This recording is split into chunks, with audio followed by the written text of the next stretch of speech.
Welcome back, everyone. In my last video, we went through the entirety of the new footage, but there's so much information to be found. I wanted to dive a little bit deeper into a lot of it. Today, we're going to be covering assembly. Even though it's probably the shortest clip in the whole video, there's a ton of information to be gleaned and probably several things you missed. Starting off, if you take a look at the bottom of the screen, it'll run through all your typical expected options: install, back, toggle display, which will bring up much more detailed information about the parts, sorting them, a help feature, which we've been promised is a little more useful than it has been in the past. But what I really want to draw your attention to is play video. And this is a feature we got a little snippet of in 5, but it definitely wasn't fleshed out. And it's something we talked about in the podcast that would have been a massively useful addition to the garage, and I'm super happy to see that we're getting it. I would put money on that this play video feature is going to just demo the part for you. And while it might not be that interesting for things like your legs and chassis, the weapons I think are really where it's going to shine. Previously, if you wanted to see what a weapon did or test it out, you would have to buy it and at least take it into an AC test, if not the arena or an actual mission, and just try it out to see what it was that it did beyond just the basic description. But with this, it should demo the part for you right there in the shop or the garage, showing you what it does and just a brief video demonstration of it. This means especially when you're struggling with money early on, no longer do you have to buy a part, see if you like it, and then sell it back if you don't, or even just to see what it does. It's definitely one of the features I think I'm most excited about with the new garage. From there, on the top left, you can see that we can just shift through our pieces very quickly, going through all of our chassis and weapons individually.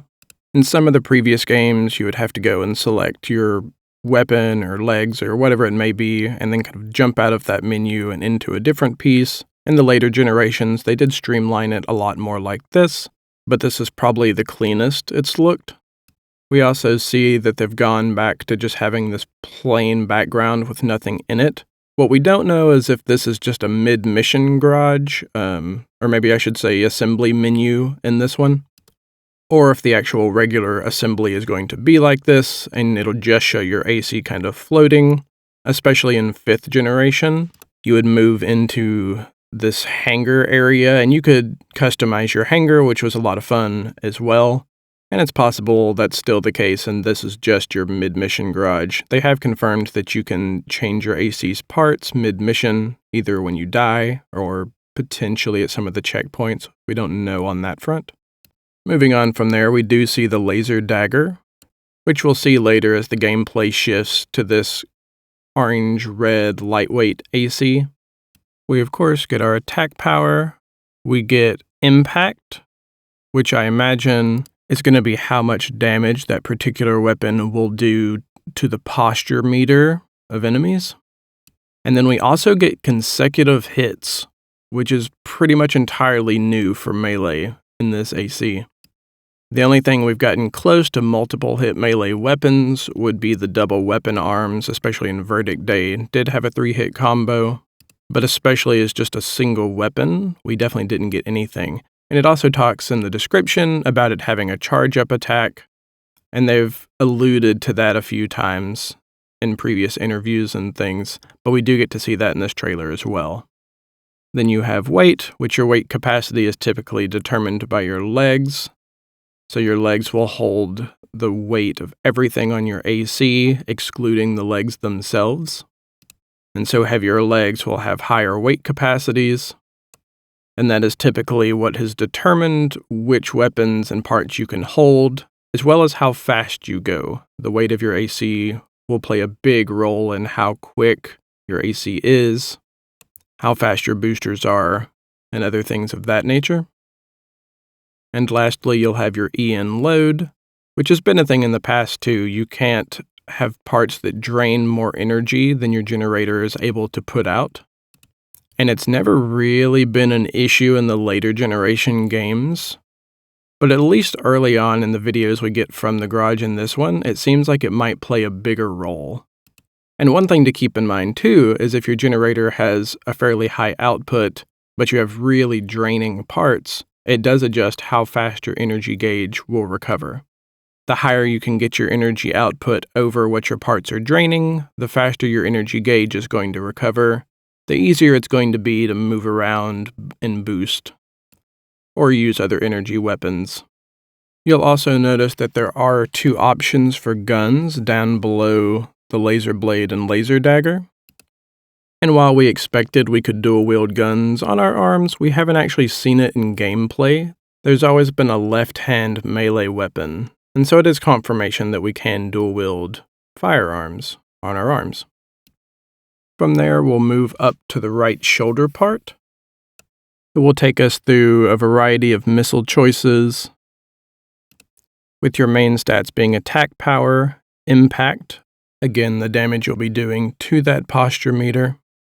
Of interesting note for missiles is that it does individual posture damage per missile, so the greater number of rounds you fire, the more potential stagger you're going to do. You'll see a plasma missile that does a big AoE burst when it gets close to the opponent. You'll see a homing missile, which not only will auto-track enemies, but also does really high impact damage. So even if you combine the 4-shot missile launcher, it does about 300 impact damage, while the single homing missile is going to do 540, so not quite double, but way up there. I also like that the stats break down per missile, and so it'll do things like, say, your attack power is 113 times 4 missiles, or your impact is 75 times 4 missiles. So you can account for, if you miss some or how much they're going to do if you multi-lock onto multiple enemies. Then, of course, lower down, it'll show you your total rounds, your weight, and your energy load. From there, we move into the arms, which of course have AP, as all the frame parts do. But below that, we have arms load limit. And this has typically not been a thing in AC. Usually your load limits are determined almost exclusively by your legs. But in this one, there's an arms load limit, which I imagine is going to determine how heavy weapons you can equip on your arms.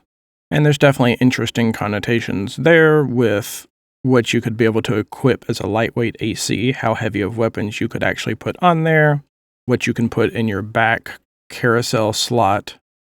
It'll be interesting to see how much it factors into building your AC. And below that, we have firearms specialization. And this, I imagine, is going to determine things like how quickly your arms can move and track a target, how accurate you're going to be. Previously, there were stats like how well you could simultaneously fire weapons, so fire a left and a right at the same time versus just one at a time. They haven't gone into detail on exactly what this stat is, but I have to imagine that it's right in line with some of the previous stats we've had before. Then moving on from the arms, we're going to get into the legs. And so there you can see you have AP, or your armor points, and every one of your chassis parts is going to have AP. It'll determine the maximum health of your AC. An interesting thing to note here is that your AP is right around the 8,000 or 9,000 mark. Of course, a little less for real lightweights, and a little bit more for tanks and heavyweights. But in games like 4 and 5, your AP was upwards of around 30 to 50,000. And so while I think this will scale the same, it's just simplified a little bit. So no longer do you have to keep up with, 50,000 armor points. It's 9,000 armor points. And it's just a nice little quality of life change. Some of the older games were right in this range as well. And so they're just kind of taking a step backwards to those older generations with a little bit simplified armor points. Following that, you'll see attitude stability. And this is going to be part of your attitude control system, or your ACS, you'll see mentioned later on. And this essentially is going to control how resistant or not you are to staggering. And of course, while the Sekiro-like posture system is new to AC, there generally has always been a stagger mechanic. And you'll see while the bipedal stability is 749, the reverse joints are 530, so you're going to take a big hit to your stability in exchange for that speed and jumping ability of the reverse joints. From there, you have your load limit, which is going to determine how much your AC can hold overall. The weight of the part, which in the case of legs really only matters for the overall weight of your AC, for things like how fast you're going to be, and then of course the energy load. And you can see off to the right there, EN shortfall, so your generator is not producing enough energy for all the parts you have equipped to your AC. And if you look off to the right of that, you'll see your overall stats, so your overall AP, your defensive performance, which is going to be a culmination of all the different defense types on your AC. We don't know what all they're going to be. Previously, we've had ballistic damage, we've had heat damage before, which I don't expect we'll see in the game. We, of course, have energy damage, and there's also been chemical damage in 5th gen. But again, they haven't confirmed all the types of weaponry we'll get, or we might get a new damage entirely. Maybe something related to the coral itself and the sort of damage that it can do. It also goes into your overall attitude stability, your boost speed, the current load of your AC, and you can see the little indicator of how much your AC can hold, that little triangle, how close you are to that level, and the current energy load, and you can see we are over our energy load. So that big red box says EN shortfall, and it's highlighted right there. And again, these are just basic overview stats. You can expand that display as well, which will bring you into, well, we don't really know how many stats this game is going to have, but typically it'll expand it up to 3 or 4 times the amount of stats that you see just on the basic overview screen, so it can get quite in depth. Don't let this fool you. From there, we're going to move up into our generators. Your major stats here are going to be your energy capacity, and that's essentially going to be how big your energy gauge is, how much energy just overall that your AC has. Useful for things like heavy energy weapons, sustained boost, things like that. But typically speaking, the higher your capacity, the lower your output, or the slower your energy is going to charge. Below that, we have cooling speed and emergency cooling speed. And this one's interesting because we haven't actually seen any sort of heat gauge on the HUD. We haven't heard it mentioned, anything like that. And so in previous series, from Armored Core 2 to Silent Line, an overheated AC would take damage until the temperature was lowered. And then in Nexus, the heat system was a little bit redone. Your boosters would produce heat. And while you wouldn't take damage unless you were severely overheated, if your boosters overheated you or if you took too much heat damage, your radiator would begin sucking a massive amount of energy from your generator, and so it puts you in more of an energy deficit. And then if you still couldn't cool off your AC, I believe you'd begin to take damage after that. But in Armored Core 4, they did away with the radiator system and the heat system entirely, and so it's interesting to see it mentioned here.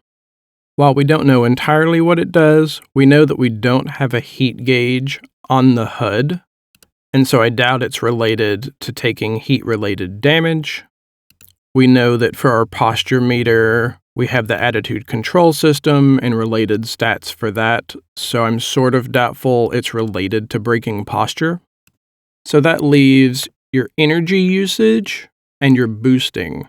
And that's something we had just sort of speculated might be an interesting way to go, is that while you're boosting or doing things or using kind of coral-related functions, that it would actually increase your heat rather than drain your energy.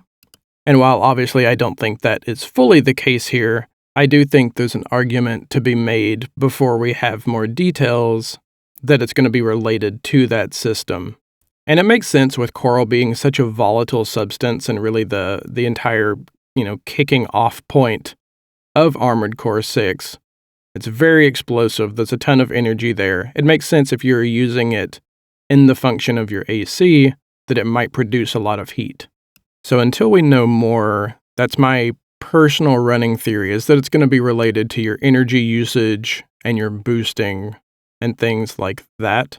How exactly it's going to function is hard to say. It might be something akin to what it was before, where if you were, overheated, that it would drain your energy very quickly, or it would take longer to replenish. It might be a function of draining your energy pool entirely. And so that's been a thing in Armored Core before as well, where if you used up the entire energy gauge that you had, that it would kind of go into an emergency refill stage where you couldn't really boost or move around that much, and where your energy would recover slower than it normally would. And so it's entirely possible we get a little bit of that in here as well. And so one last little thing I want to touch on is this generator, the VP-20D. And at the bottom of its description, it says it provides more raw power than any other corporate product on the market. So I think the key here is that phrase corporate product.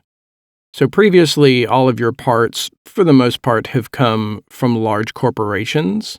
And I'm curious in this one if we'll get some stuff that isn't corporate developed.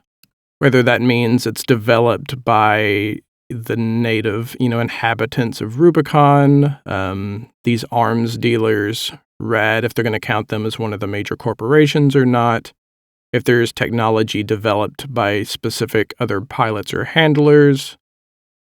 It's hard to say, but I think there's an interesting premise here that we might get parts and pieces that aren't from a corporation this time around. And while I can't remember any specifics in the previous series that weren't created or developed by other corporations, there might be a few here or there. I think it would definitely be interesting if that was a bigger aspect to the parts we acquire in the game. I think it opens up a little bit of extra room to get parts as rewards for subquest if we get those, but especially to find other parts. So maybe we find some parts that have been kind of one-off developed by individuals. Certainly a lot of possibility there.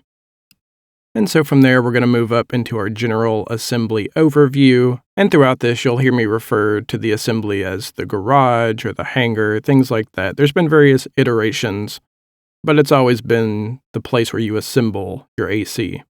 So you'll see here we get an overview of all of your equipable parts. We have your 4 primary weapons, one on your right back and left back, one on your right arm and your left arm, respectively, your frame, so your head, your core, your arms, and your legs, your inner parts, so your boosters, your generator, and your fire control system, or your FCS, as well as your extension parts, which they haven't really covered yet what we're going to get there.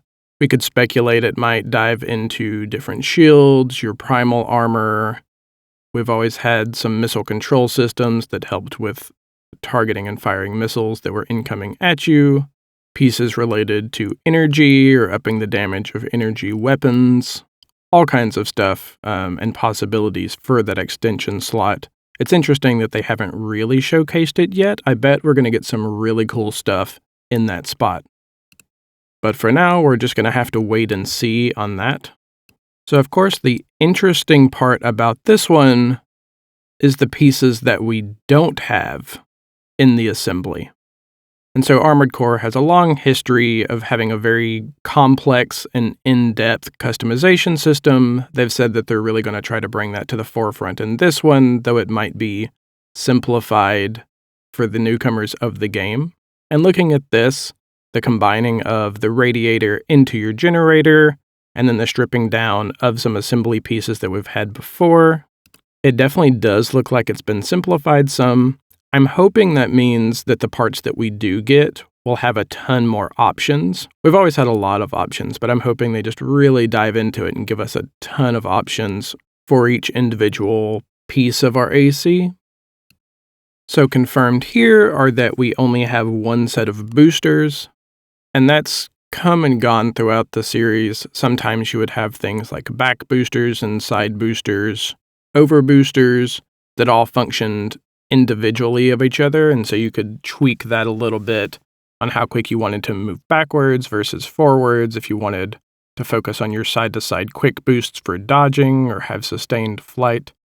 And while there's still certainly an aspect to that, It's all been kind of stripped down and simplified into one booster, which honestly I'm okay with. I think for the most part, you would pick boosters that complemented each other and how your AC moved anyway. So if you wanted, to focus on quick boost, for example, all of your boosters would usually lean into that aspect. So I think it makes sense just to combine them all together and to simplify it in that regard. I don't think multiple boosters were necessary, with the exception of maybe your overbooster, which we haven't seen in this. We have Assault Boost, so I don't expect that we'll get it. And that was just a really powerful forward booster, most prominent in 4th generation. Somewhere a little bit faster than the Glide Boost from 5th gen. Maybe a little bit faster than Assault Boost, or at least longer duration.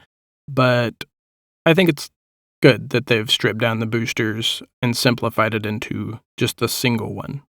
We, of course, don't see the radiator. We also don't see hanger parts. And so that was something previously that you could have smaller weapons like a blade or a pistol, things like that. So when you dropped your arm weapon, you would have a smaller weapon hangered.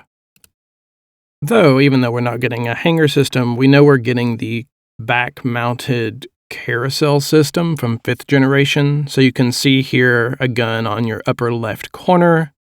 And later in the gameplay, they'll use that same one. It actually is going to be a left arm weapon and not a shoulder-fired weapon. And so he's going to trade out that blade on his left hand for a gun on the left hand. Which also answers another question we had of if you could keep your melee weapon out as well as left-hand fire a gun. If you could hold both, since we never see a melee weapon held in the hand, the theory was that you could hold a gun in your hand and then have your melee weapon on your wrist or forearm right there, but it is confirmed that you do swap them out. We know that they're also not going to include ultimate weapons, like in 5th generation you had things like the grind blade, for example, so large kind of ultimate weapons. We know they're not going to include those. They decided they didn't fit the feel that they were going for, and I'm alright with that one too. I think they were, for the most part, more of a novelty. You could only fire them at most a couple of times.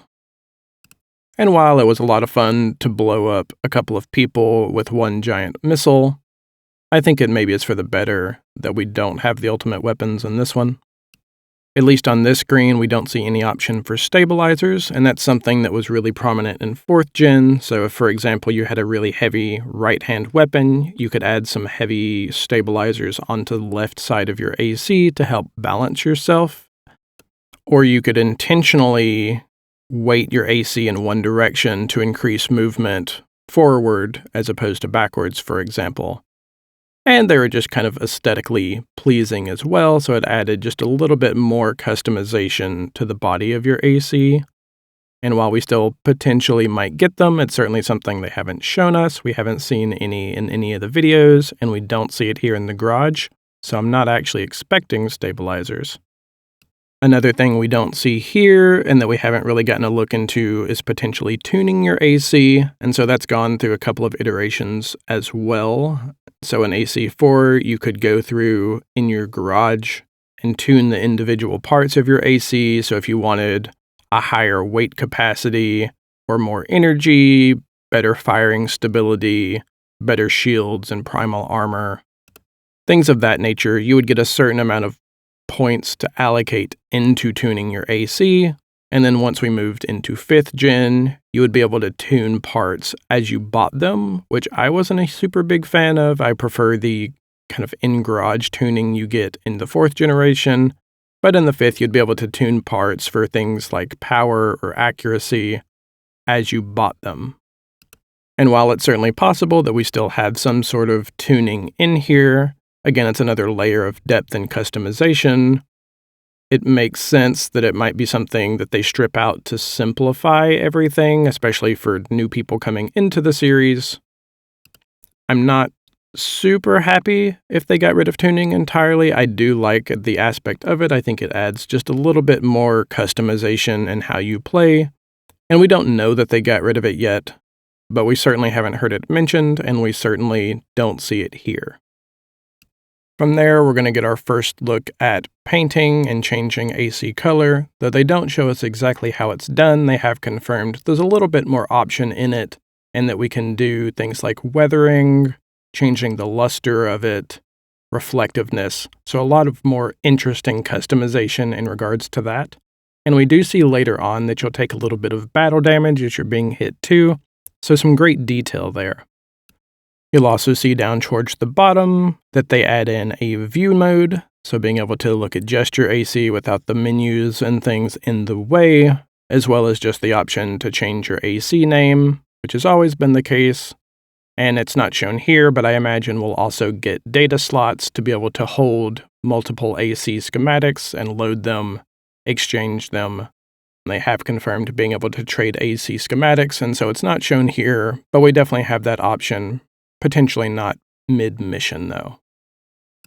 And as our AC rotates around, pay a special close attention to that back left shoulder weapon, and so it looks like a shotgun of some sort. And that's showing us a little bit of that carousel system, so he's got that laser dagger on his left arm, shotgun on the left. We'll see him hold the shotgun on the left side briefly while fighting the quad leg enemy, and then we'll actually see him use it when facing the smart cleaner, so that big boss at the end of the footage. So again, as we move into gameplay, you can see him holding the left shotgun. The left blade is on his shoulder. And then we'll let that play for a second, but as he charges up that right one and starts to stun him, you'll see him switch over the shotgun to that left blade. So he kicks him, and you can see the shotgun is holstered on his left shoulder, and he pulls out that laser dagger, taking advantage of that stun mechanic and finishing off our enemy. And then we'll move into the smart cleaner fight. You can see that shoddy or whatever weapon it is on the left hand there, and see him dual wielding while the blade is holstered on that left shoulder carousel system. And so that's going to be it for today. What do you think? Was there things that you saw in the garage that you loved or hated? How do you feel about it being stripped down a little bit from some of the other ACs? Do you think they're going to make up for it in just sheer variety of the parts that we do get? What do you think that cooling system is for? Think it's booster related? Let me know how you're feeling about it in the comments below. And stay tuned for more breakdowns and more coverage of the gameplay footage that we just got. Till next time.